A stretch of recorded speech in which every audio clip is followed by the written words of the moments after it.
А ние продолжуваме со следниот разговор. Сезоната на пожари помина, пред нас нов предизвик, сезона на дождови. Поплавите во Европа го наметнуваат прашањето дали Северна Македонија е подготвена да се справи со оваа опасност. Изминатите 48 часа сме сведоци на големи поплави во Италија, речиси цела Љубљана е под вода. И за да не бидеме дека сме изненадени оти во есен врне дожд, прашуваме дали оваа година подготвено ќе дочекаме есента. На оваа тема разговараме со директорот на Центарот за управување со кризи, Стојанче Ангелов. Ангелов, добро утро. Добро утро. Предпоставувам следите што се случува во Љубљана и во Италија. Голема е веројатност овие водени бранови да дојдат и во Македонија. Подготвени ли сме да се справиме со едно вакво сценарио? Уште пред неколку недели најавив можност со поплави оваа есен, затоа што според законот на веројатноста, според досегашното искуство, секогаш кога имаме долги суши како што беше годинава, потоа следат поплави, притоа не зборувам за библиски поплави во која што би била потопена половина држава, зборувам за поплави кои што би се случиле покрај речните корита, суводолиците и на другите места каде што дождот кој што би паднал одеднаш би се излял од самите корита, со тоа што секако дека отворена можност и за посериозни поплави. Најдобрата варијанта е оваа прогноза да е погрешна и да нема поплави, но ние мора да бидеме подготвени. Јас веќе имав неколку средби со представници на водостопанство на Македонија, кои што веќе подолго време работат на чистење на каналите за одводнување, кои што треба водата која што би паднала да ја однесат до реките, односно езерата, но делот од каналите кои што се наоѓа во урбаните подрачји на општините е во надлежност на градоначалниците и не треба да бидеме изненадени, туку доколку дојде до поголеми врнежи, обилни, да водата да биде собрана благовремено. Да, според информациите кои што пристигна од Љубљана, односно извештаите на медиумите, за многу кратко време наврнале 88 литри на метар квадратен. Ова сценарио и не ни е така непознато, особено со случувањето од пред 5 години кога бевме сведоци на катастрофалните поплави во Стајковци. Што научивме од тоа? Има некои предвидувања кои што зборуваат за 100 годишни води, кои што се случуваат еднаш на 100 години. И тие се најопасни кога огромна количина на вода паѓа концентрирано на едно мало подрачје, но имаме и така наречени 10 годишни води кои што има одредени циклуси и тие знаат да направат голема беја.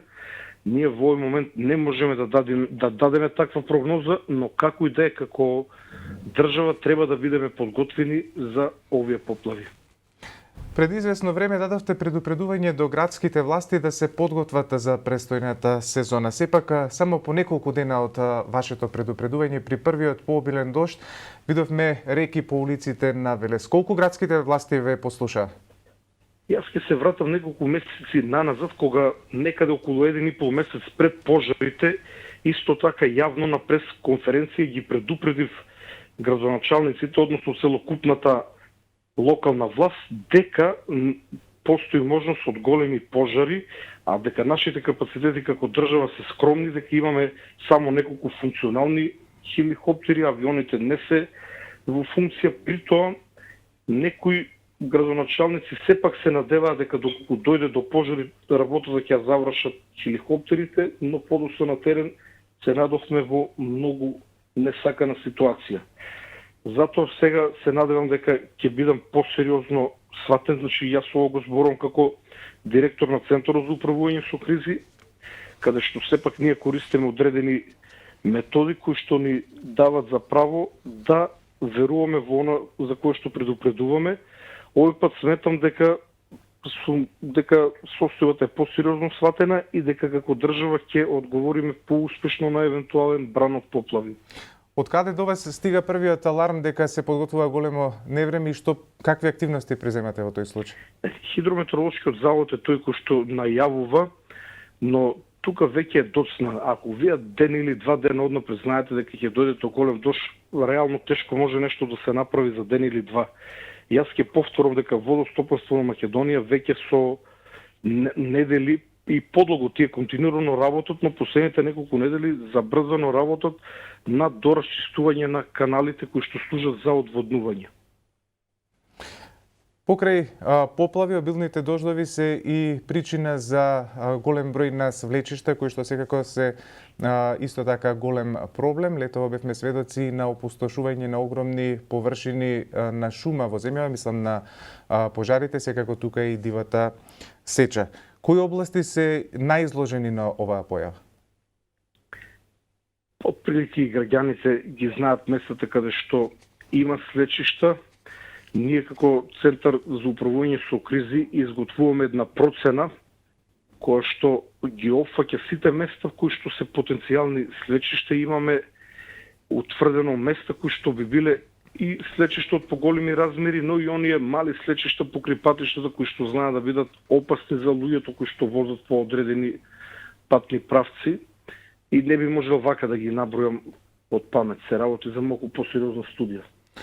А вие во ЦУК имате долгорочна стратегија за справување со поплави? Па, секако дека таквата стратегија постои од формирањето на институцијата. Работата е што кога ќе дојде до било каква непогода или поголема катастрофа, тогаш сите институции се стават на тест, затоа што Центарот за управување со кризи се активира тогаш кога катастрофата би било таков размер да треба да се прогласи криза на целата територија. Тогаш ние ја преземаме координативната улога. Се до тогаш ние може да предупредуваме, кај нас се вкрстуваат сите информации од сите субјекти на системот за управување со кризи. Значи ние имаме малку повеќе информации од останатите, но и немаме извршна моќ во вистинска смисол на зборот, додека не биде прогласена кризна состојба. А тогаш кога ќе се прогласи кризна состојба, знае да биде и доцна. Така, и уште едно прашање пред крајот. Ако се земе предвид информацијата дека шумите впиваат и до 70% од атмосферската вода и штитат од свлечишта на земјиштето, што треба да преземе земјава за да се справиме со опустошените ридови? Се разбира садење на нова шума, но на еден по-сериозен начин, не на кампањски начин, бидејќи кампањското садење на шума покажа дека зафатеноста на садниците е многу ниска. Ова е една посебна тема. Ние како Центар за управување со кризи работиме еден проект JICA со поддршка на јапонската влада, на јапонската агенција за соработка со странство, каде што конкретно во Радовишкиот регион се садат дрвца, но најпрво местото добро се подготвува, потоа истото се заградува со ограда да не можат да влегуваат животни или стока за да ја оштети или испаси посадените дрвца. И воедно се прават и на самите долови, така условно да кажам, каскади, кои што како мали брани, кои што го успоруват и успоруват брзината на водата, и овде се таложат и камења, евентуално и поголема количина на земја. И за неколку години местата кои што претходно биле суводолици, каде што ерозијата била многу силна, водата се успорува, дрвјата растат и состојбата станува многу подобра. Ова, ако не се лажам, вие втор проект со јапонската влада. Каква е соработката со нив и колку овие системи ви помагаат да се справите со непогодите во земјава? Имаме изворедна соработка со јапонската влада. Ние сме и лидери во регионот од Македонија. Јапонската поддршка оди кон други земји во регионот, но таа е континуирана безмалку постојано во објектот на Центарот за управување со кризи. Имаме присутни луѓе од Јапонија кои што излегуваат на терен и работат непосредно и советодавно и во надгледување на самиот процес на подготовка на земјиштето за садниците, но и на самото садење и одржување на садниците. Господин Чејас, ти благодарам за овој утрински разговор, секако за сите овие информации кои што се во ингеренции на Центарот за управување со кризи, а се од интерес на граѓаните. Повторно ќе ви исконтактираме, па и во некоја наредна прилика повторно да ни бидете гостин тука во студиото. Ти благодарам. Благодарам за